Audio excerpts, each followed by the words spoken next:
Chapter 13. The Use of Spies. Sun Tzu said, "Raising a host of 100,000 men and marching them great distances entails heavy loss on the people and a drain on the resources of the state.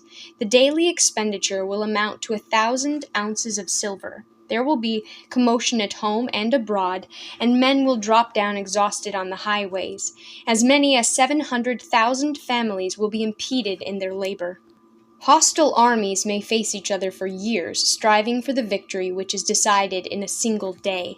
This being so, to remain in ignorance of the enemy's condition simply because one grudges the outlay of 100 ounces of silver in honors and emoluments is the height of inhumanity.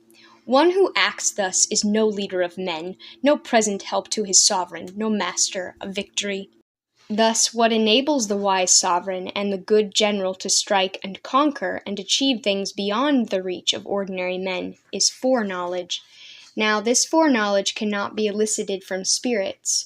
It cannot be obtained inductively from experience or by any deductive calculation. Knowledge of the enemy's dispositions can only be obtained from other men. Hence the use of spies, of whom there are 5 classes: local spies, inward spies, converted spies, doomed spies, surviving spies. When these 5 kinds of spy are all at work, none can discover the secret system. This is called divine manipulation of the threads. It is the sovereign's most precious faculty. Having local spies means employing the services of the inhabitants of a district. Having inward spies, making use of officials of the enemy. Having converted spies, getting hold of the enemy's spies and using them for our own purposes.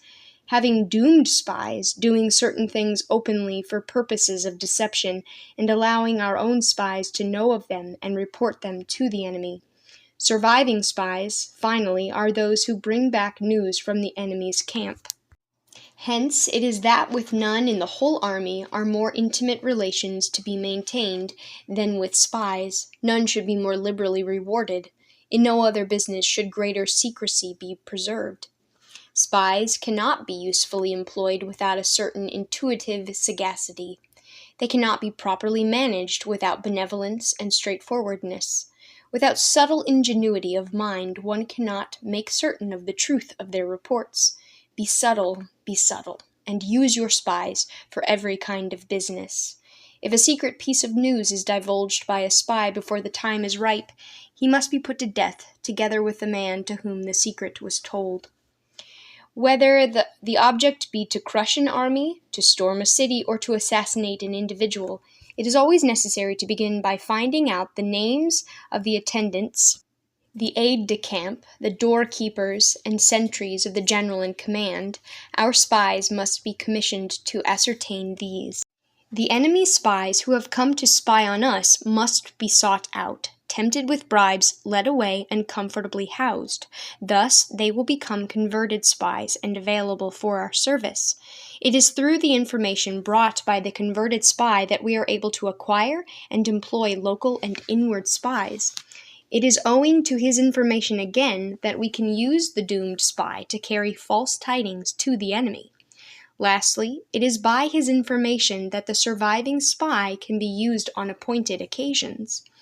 The end and aim of spying in all its 5 varieties is knowledge of the enemy, and this knowledge can only be derived in the first instance from the converted spy. Hence, it is essential that the converted spy be treated with the utmost liberality. Of old, the rise of the Yin dynasty was due to Yi Qi, who had served under the Shah. Likewise, the rise of the Zhao dynasty was due to Liu Ya, who had served under the Yin. Hence, it is only the enlightened ruler and the wise general who will use the highest intelligence of the army for purposes of spying, and thereby they achieve great results. Spies are a most important element in war, because on them depends an army's ability to move.